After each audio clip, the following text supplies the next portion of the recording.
और बड़ी खबर प्रयागराज से है, जहां पर एसपी नेता ऋचा सिंह का ऑडियो वायरल हो रहा है। ठेकेदार से रुपयों को लेकर बातचीत का ये ऑडियो है। कॉपरेट करने पर दुगना सहयोग की बात कर रही हैं ऋचा। आपको याद होगा ऋचा सिंह जो स्टूडेंट लीडर हुआ करती थी, काफी बेबाक और बुलंद आवाज रखती थी यूनिवर्सिटी में। उसके बाद समाजवादी पार्टी का सदस्य बनी, चुनाव भी लड़ी, लेकिन आज शर्मसार करने वाला ऑडियो सामने आ रहा है। एक ऑडियो वायरल हो रहा है जिसमें ऋचा सिंह क्या कह रही हैं, ये जरा सुनकर आप भी हैरान हो जाएंगे। ठेकेदार से बातचीत कर रही है ऋचा सिंह, कह रही है कॉपरेट करने पर दुगना सहयोग करें। इलाहाबाद यूनिवर्सिटी की छात्र संघ की अध्यक्ष रही हैं। एसपी के टिकट पर चुनाव भी लड़ चुकी हैं ऋचा।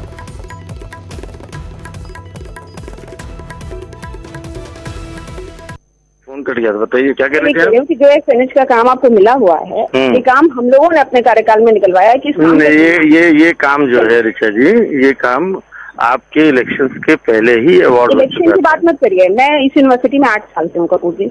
इलेक्शन की बात मत करिए, मैं इस यूनिवर्सिटी में 8 साल से हूँ जी। ठीक, तो सिर्फ इलेक्शन की बात मत करिए। हम लोग हॉस्टल में सारी चीजों को देखते हैं कि कहाँ क्या होना है और कहाँ क्या नहीं होना है। ठीक है, तो आप आइए, आपसे बैठ के बातचीत होगी, जो भी बात करें उसको खुल के बात कर लीजिए, ताकि हम आपको दोबारा परेशान ना करें। ठीक है ना, थोड़ा स्ट्रेट फॉरवर्ड है हम।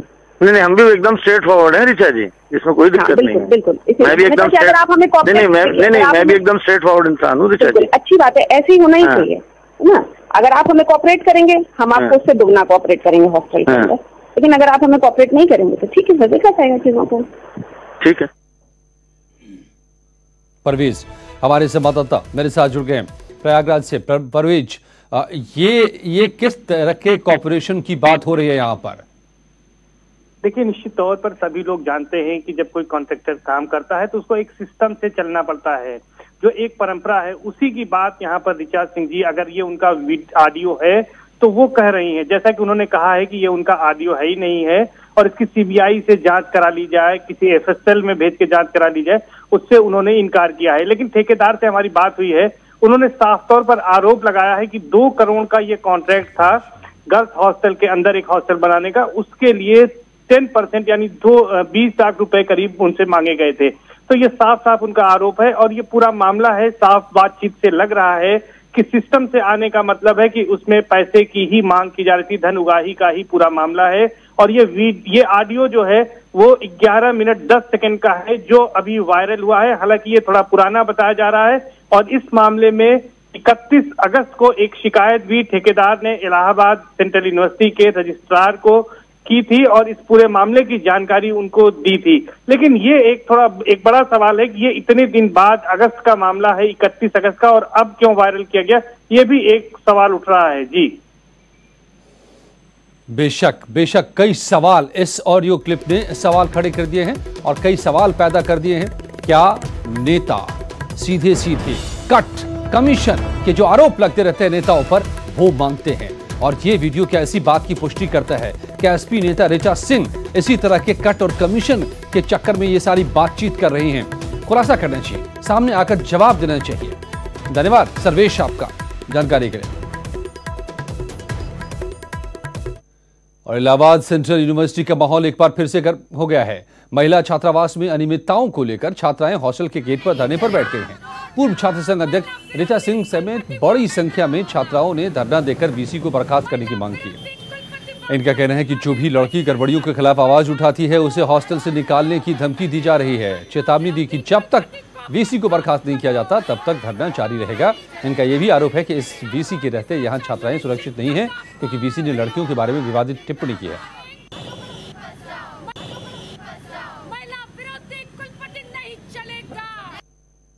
विश्वविद्यालय की 16,000 लड़कियां आज अपने आप को सुरक्षित नहीं महसूस कर रही हैं, क्योंकि जिस विश्वविद्यालय का वाइस चांसलर ये कहता हो कि मैं जहां भी जाता हूं सुंदर लड़की देखता हूं, जो अपने छात्राओं को ये कहता है कि आओ यहाँ पर शराब भी है, सिगरेट भी है, सब कुछ उपलब्ध है, तो ऐसे में आप क्या उम्मीद करते हैं कि इलाहाबाद विश्वविद्यालय के अंदर कौन सी लड़की सुरक्षित है?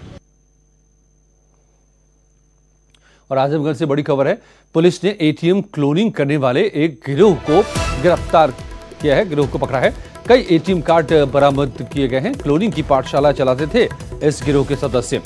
पूर्वांचल में ये गिरोह सक्रिय था। क्लोनिंग के गुर सिखाते थे ये, बाकायदा पूरा का पूरा गिरोह दूसरों को भी क्लोनिंग करने के तौर तरीके सिखाता था। आजमगढ़ से हुई है गिरफ्तारी। पुलिस ने पर्दाफाश किया है कैसे गिरोह का। क्लोनिंग मतलब आपके कार्ड जैसा दूसरा कार्ड बनाकर और फिर उससे आपके खाते से पैसे उड़ा लेना, यह था इनका धंधा।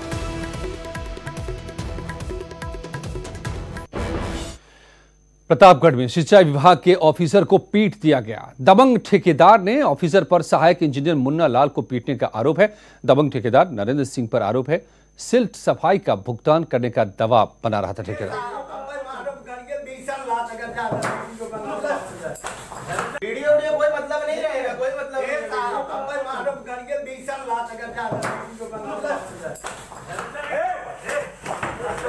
तो ये देखिए दबंग ठेकेदार ने इंजीनियर को किस तरह से पीट डाला, ये तस्वीर में साफ तौर पे दिखाई दे रहा है। सिंचाई विभाग के इंजीनियर को पीटा है इसने। प्रतापगढ़ की ये तस्वीर जहां पर सिंचाई विभाग में क्या कुछ चल रहा है।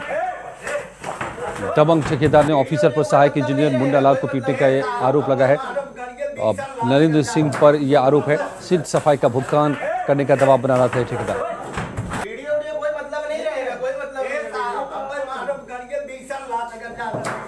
नागरिकता संशोधन बिल के विरोध में पश्चिमी यूपी में लोग सड़क पर उतर गए। सहारनपुर और अलीगढ़ में प्रशासन ने एहतियातन इंटरनेट सेवाएं बंद कर दी। यूपी के 4 जिलों की तस्वीरें देखिए, सहारनपुर, अलीगढ़, फिरोजाबाद और सीतापुर की तस्वीरें। अलीगढ़ में प्रशासन ने प्रदर्शनकारियों को अल्टीमेटम दे दिया है कि गड़बड़ी की तो खैर नहीं। फिरोजाबाद में मुस्लिम समुदाय ने दुकानें बंद कर विरोध किया। सीतापुर में एहतियातन पुलिस ने फ्लैग मार्च किया। भाई मोबाइल नीचे कर रहे हो, हेलो। किसी भी आदमी को ये मजहब की बुनियाद पर रोका जाना, आदमी को, कम्युनिटी को, ग्रुप को, ये भारत के संविधान के और भारत के रूह के, आत्मा के खिलाफ है। तो ये एक ऐसा कदम है जो पॉलिटिकल मकसद से उठाया गया है। अब पॉलिटिकल मकसद क्या है? वो ये है कि आप महंगाई की बात ना करें, बेरोजगारी की बात ना करें, नए रोजगार जनरेट होने के बजाय चलते हुए रोजगार छीनने का तस्करा ना करें, आसमान से छूती हुई महंगाई का तस्करा ना करें, हिंदू और मुसलमान का तस्करा करें। ठीक है, मुझे उसके ऊपर कोई बहुत ज़्यादा एतराज़ नहीं नज़र आता है। मुझे ज़ाती तौर पर, हमारे बहुत सारे भाइयों को है इस पर एतराज़, लेकिन मुझे बहुत ज़्यादा एतराज़ नहीं नज़र आता है अगर चंद लाख या 20 लाख, 30 लाख, 50 लाख लोग पड़ोस के मुल्कों से यहाँ आ जाएं और उनको वो कर लिया जाए तो कोई हर्ज नहीं है। लेकिन अगर कोई मुसलमान यहाँ आए तो क्यों आएगा? अपना मुल्क छोड़कर मुसलमान अपने मुल्क का छोड़कर यहाँ मेरे यहाँ क्यों आएंगे? नो, मुझे कोई मुसलमान नहीं चाहिए यहाँ, मुझे नहीं ज़रूरत है किसी मुसलमान की। बाहर से कोई नहीं आना चाहिए, बिल्कुल नहीं आना चाहिए। बल्कि कोई मुसलमान अगर इस तरह से घुसपैठिया बन करके यहाँ आए तो हमें और आपको सबको मिलकर के उसे निकालना चाहिए। क्यों? यह अपनी सोच को हमें बदलना है, इस तरह हिंदू मुसलमान में नहीं बांटना है। पर मुसलमान क्यों आएगा मुसलमान मुल्क छोड़ करके? भाई मुस्लिम अक्सरियती मुल्क है ना, बांग्लादेश है, पाकिस्तान है, अफगानिस्तान है, वहाँ से कोई मुसलमान क्यों आएगा? क्या ज़रूरत है मुसलमान को यहाँ वेलकम करने की? ना आपको ज़रूरत है ना मुझे ज़रूरत है। और राहुल गांधी के रेप इन इंडिया वाले बयान पर हंगामा हो गया है। इसके बाद बीजेपी ने राहुल की सदस्यता रद्द करने की मांग की है। राहुल से माफी मांगने की भी बीजेपी ने मांग की है। राहुल गांधी ने हालांकि माफी मांगने से साफ तौर पर इनकार किया, लेकिन संसद में राहुल गांधी के इस बयान को लेकर जोरदार बवाल हुआ, हमला हुआ राहुल गांधी पर। तमाम बीजेपी के महिला सांसदों ने मोर्चा संभाला और देखिए संसद में सीधे सीधे राहुल गांधी की सदस्यता राहुल गांधी की खत्म करने की मांग की यहां पर लोकसभा अध्यक्ष से।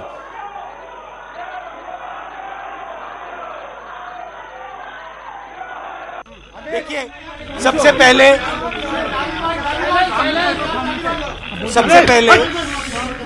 मेरे फोन पे अभी एक क्लिप है जिसमें नरेंद्र मोदी जी दिल्ली को रेप कैपिटल कहला रहे हैं, उसको मैं ट्विटर पे डाल दूंगा, पूरा देश उसको देख सकता है। दूसरी बात, मेन मुद्दा आज जो बीजेपी ने और नरेंद्र मोदी ने और अमित शाह ने नॉर्थ ईस्ट को जलाया है, मेन मुद्दा वो है।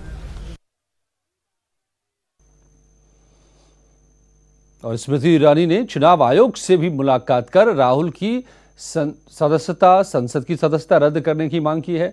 हमारे संवाददाता विनीत ने स्मृति ईरानी से बात की। हमारे साथ केंद्रीय मंत्री स्मृति ईरानी, उनसे बात करते हैं। मैम, राहुल गांधी ने मेक इन इंडिया को रेप इन इंडिया बताया है। देखिए, ऐसा है, पहली बार इस देश के इतिहास में एक नेता ने कहा, आह्वान किया कि आओ देश की औरतों का बलात्कार करो। पहली बार देश के एक नेता ने कहा कि इस देश का हर भाई, हर बेटा, हर पिता बलात्कारी है। आप राजनीति छोड़िए, एक नागरिक के नाते आपसे पूछना चाहती हूँ, क्या ये उचित था उनका ये बोलना? आपके दर्शकों से पूछना चाहती हूँ, क्या हर भाई ऐसा है देश में? क्या हर पिता, हर बेटा ऐसा है देश में? लेकिन जब हमने राहुल गांधी से यही सवाल पूछा तो उन्होंने और कहा कि बीजेपी माफी मांगने की बात कर रही है। माफी तो छोड़िए, वो अंदर हंस रहे थे भाई साहब। रेप जैसे संगीन विषय पे राहुल गांधी अंदर हंस रहे थे।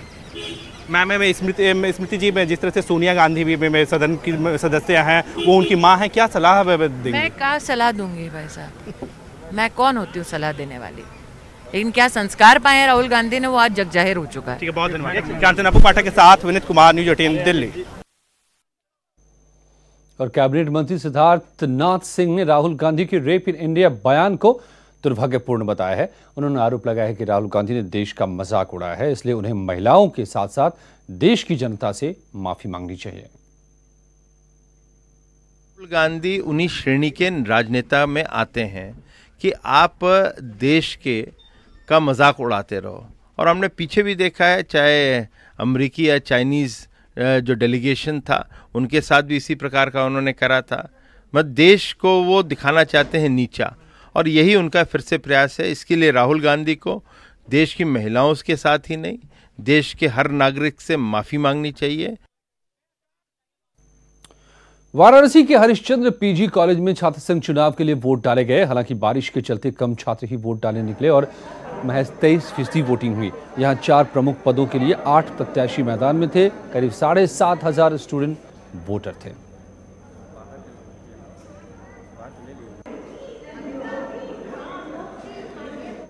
बस्ती के मुंडेरवा में चीनी मिल चालू होने से गन्ना किसानों में काफी खुशी है। आपको याद होगा कि 21 नवंबर को सीएम योगी ने इसका उद्घाटन किया था और अब यहां पर गन्ने की पिराई भी शुरू हो गई है। लगभग पौने 2 लाख क्विंटल गन्ने की पिराई की जा चुकी है। इस मिल के शुरू होने से 36,000 गन्ना किसानों को फायदा होगा और वो इससे काफी खुश हैं। बाबू, बहुत फायदा बा। अगर पैसा मिल जाए तो हम लोगों को शादी ब्याह बच्चों के आसानी हो जाएगा। ये वो हो और नहीं चलत है गनारे वहाँ रुधौली जाए, हर बाहर भेजल जाए। हाँ, जहाँ मिल चले यहाँ नहीं तो समस्या होगी। हाँ, ठीक है, अब आराम है। मुजफ्फरनगर के थाना सिविल लाइन पुलिस और क्राइम ब्रांच ने 1.5 करोड़ की नशीली दवाइयों के साथ 4 ड्रग तस्करों को गिरफ्तार किया है। हालांकि गिरोह का सरगना अभी भी पुलिस की गिरफ्त से बाहर है। पुलिस के मुताबिक ये एक अंतर्राज्यीय गैंग है जो वेस्ट यूपी के साथ साथ हरियाणा, पंजाब, उत्तराखंड में नशीली दवाइयों की सप्लाई करता था। ये लोग इन राज्यों में अलग अलग दुकानों से अवैध रूप से नशीली दवाइयां खरीदते थे और फिर नशे के सौदागरों को सप्लाई करते थे। पुलिस इस नेटवर्क की तह तक जाने की कोशिश में लगी है।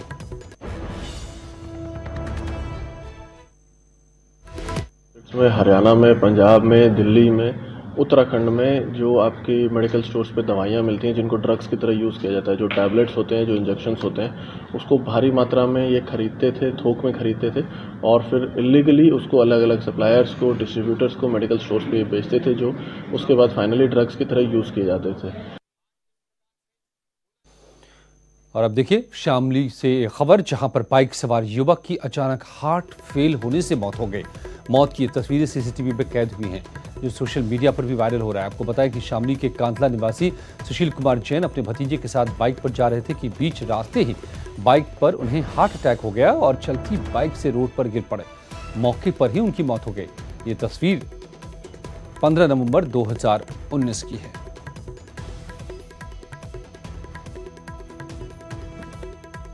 तो देखिए कैसे है मौत का ये हार्ट अटैक, किस तरह से अचानक बाइक चलाते हुए हार्ट अटैक हुआ और मौके पर मौत।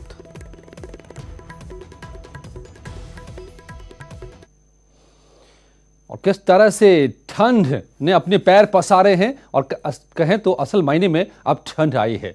दिखाएंगे सारी तस्वीरें कुछ ही पलों में, बने रहिए हमारे साथ।